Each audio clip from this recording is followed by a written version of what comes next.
Assalamualaikum warahmatullahi wabarakatuh. Perkenalkan, nama saya Eki Dias Nurul Agustina dengan NIM 2241104021112. Nah, di sini saya akan menjawab pertanyaan UTS mata kuliah sumber belajar PAI berbasis multimedia. Nah, langsung saja. Nah, pertanyaan pertama itu, bagaimana sih urgensi pemahaman sumber belajar pendidikan agama Islam yang berbasis multimedia itu bagi calon guru? Nah, kita sebagai calon guru itu harus bisa mengaitkan antara pendidikan agama Islam dengan multimedia pada saat ini. Apalagi pada saat ini itu sudah merupakan zaman modern atau sudah menggunakan teknologi. Jadi, kita sebagai guru itu jangan jangan ketinggalan zaman atau teknologi dalam pendidikan atau pembelajaran di sekolah.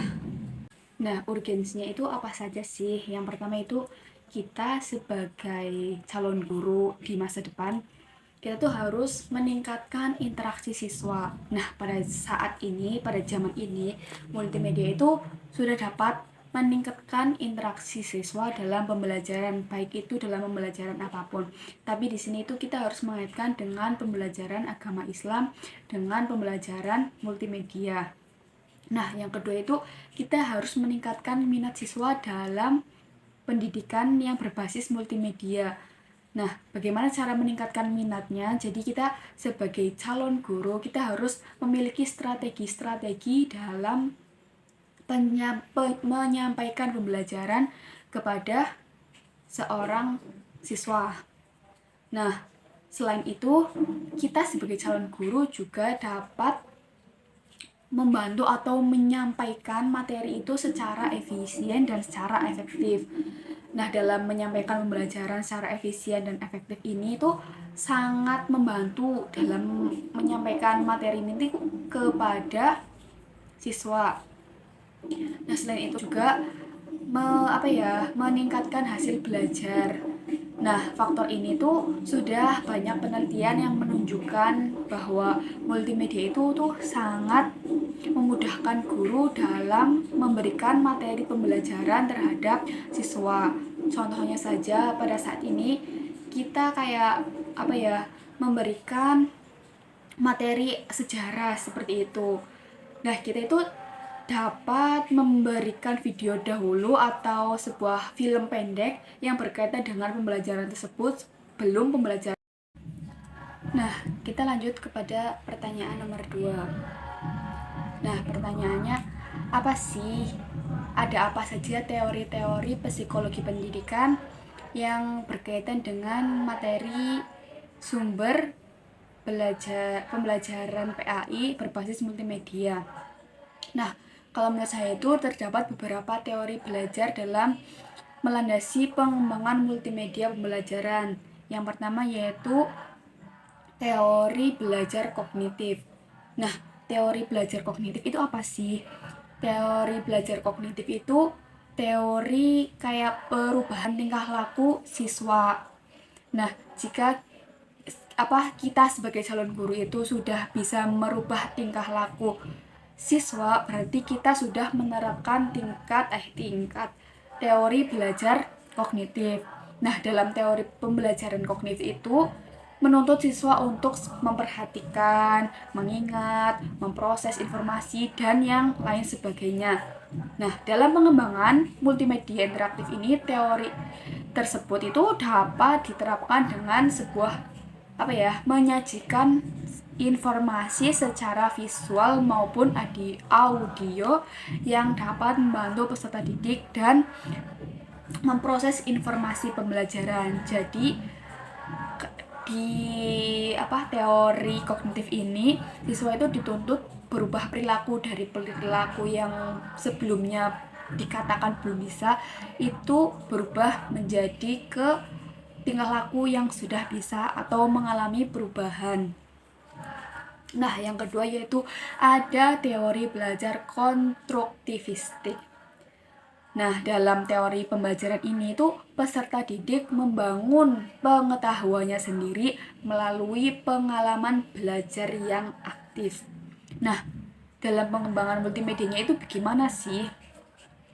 Dalam pengembangan multimedianya ini, teori ini tuh dapat diterapkan dengan memberikan kesempatan kepada seorang peserta didik atau kepada seorang siswa itu untuk berinteraksi dengan multimedia dan membangun pengetahuan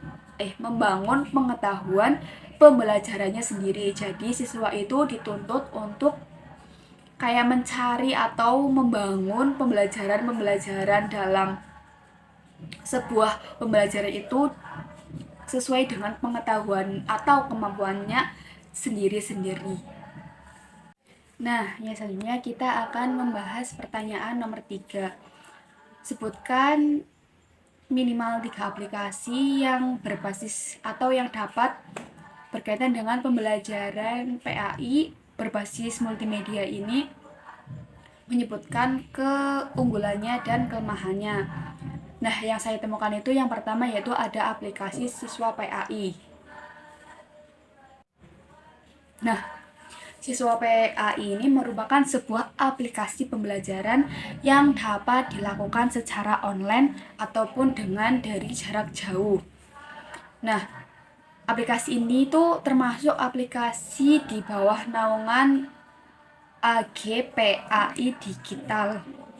Nah, yang saya temukan di sini tuh aplikasi Siswa PAI ini memiliki keunggulan karena ini bisa dipakai dengan secara online dan kita tuh bisa dibuka dimanapun kan, karena ini bisa di-download di HP. Dalam aplikasi pendidikan agama Islam ini atau Siswa PAI ini itu ada beberapa fitur. Nah, fitur yang pertama itu untuk mengerjakan soal atau latihan mandiri. Jadi di aplikasi itu tuh menyediakan contoh-contoh soal sehingga kita ketika sudah membuka aplikasi itu tuh ada kayak pelatihan atau contoh-contoh soal sehingga kita dapat mengerjakan soal tersebut atau untuk evaluasi dari pembelajaran sebelumnya. Nah, yang kedua itu ada latihan diskusi juga dalam aplikasi ini. Nah, di latihan diskusi ini atau di ruang diskusi ini tuh siswa itu tuh dapat mengunggah sebuah pertanyaan dan pertanyaan itu tuh bersifat publik. Jadi yang mempunyai aplikasi Siswa PAI ini dapat berdiskusi atau dapat menjawab pertanyaan-pertanyaan yang ada di aplikasi tersebut. Jadi kita bisa menaruh pertanyaan dan menaruh jawaban jika kita itu membutuhkan atau tidak mengetahui gitu. Nah, kelemahan aplikasi ini tuh tidak semua HP itu aplikasi ini. Kadang ada handphone yang tidak bisa membuka aplikasi ini. Nah, aplikasi kedua yang saya ambil yaitu ada aplikasi Al-Quran atau tafsir perkata. Nah, dalam aplikasi ini itu terdapat kayak sebuah Al-Quran online dan di situ itu sudah tertera tafsirnya atau artinya. Jadi kita ketika ada pembelajaran tentang suruh mengartikan ayat Al-Quran atau mencari tafsir dari ayat Al-Quran tersebut, kita dapat membuka aplikasi tafsir Al-Quran ini. Kita itu di sini sudah disediakan hukum tajwid yang berwarna, terus tafsir, terus terjemahan dan keterangan Al-Quran, ada catatannya juga. Nah, kelemahan dari aplikasi ini itu kita tuh kalau mau mencari itu harus searching dulu atau kita mencari manual. Jadi kita tuh tidak langsung bisa menentukan ini ayat yang bagaimana ya, ini ayat yang keberapa gitu. Jadi kita tuh harus tetap pencarian dulu, tapi nanti kita harus scroll atau mencari yang kita cari seperti itu. Nah, aplikasi yang selanjutnya yaitu aplikasi Ruang Guru.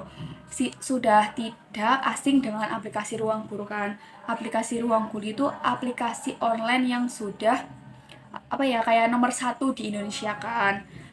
Nah, aplikasi Ruang Guru ini itu aplikasi yang berbayar atau lebih tepatnya kayak berlangganan seperti itu.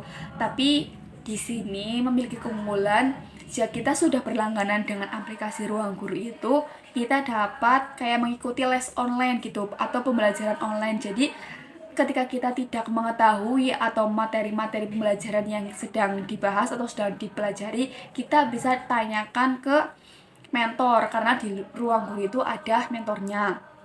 Juga di Ruang Guru itu ada latihan-latihan soal dan ada kuis juga. Dan juga gitu kita dapat kayak mendapatkan sebuah video atau gambar tentang penjelasan dari mentornya. Nah, kekurangan dari aplikasi ini karena aplikasi ini berbayar, jadi tidak semua orang atau tidak semua siswa itu memiliki akses tersebut karena harus berlangganan dan berbayar. Yang selanjutnya yaitu pertanyaan keempat.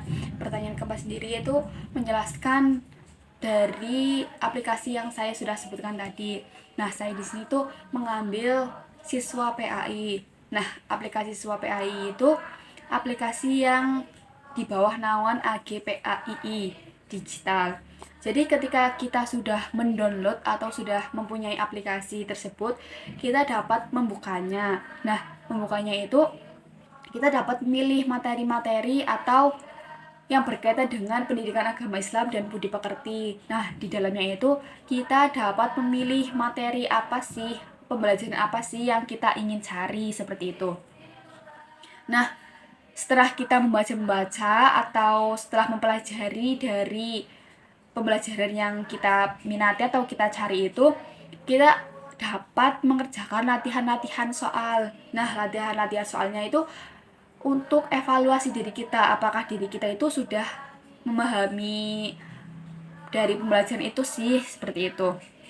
Nah, dalam latihan soal itu bisa dikerjakan berkali-kali, jadi kita kayak sudah mengerjakan satu kali, tapi kita ingin mengerjakan lagi, jadi kita masih bisa, karena itu bersifat tetap ada gitu. Jadi kita bisa mengevaluasi, oh dari awal kita salah berapa, kita mau perbaiki ke yang berikutnya. Nah, di aplikasi WPAI ini tuh ada ruang diskusi juga. Jadi kita tuh misal kayak ada tugas atau ada pertanyaan-pertanyaan yang kita belum ketahui, kita bisa tanyakan di ruang diskusi tersebut, karena nanti ketika di ruang diskusi itu kita dapat menerima jawaban-jawaban dari teman-teman yang menjawab, karena akses di ruang diskusi ini itu bersifat publik atau bisa semua orang itu bisa mengaksesnya. Seperti itu. Mungkin ini jawaban dari saya, kurang lebihnya mohon maaf karena saya manusia itu tempatnya kurang dan tempatnya salah dan sebagainya tentang manusia. Kurang lebihnya mohon maaf. Wassalamualaikum warahmatullahi wabarakatuh.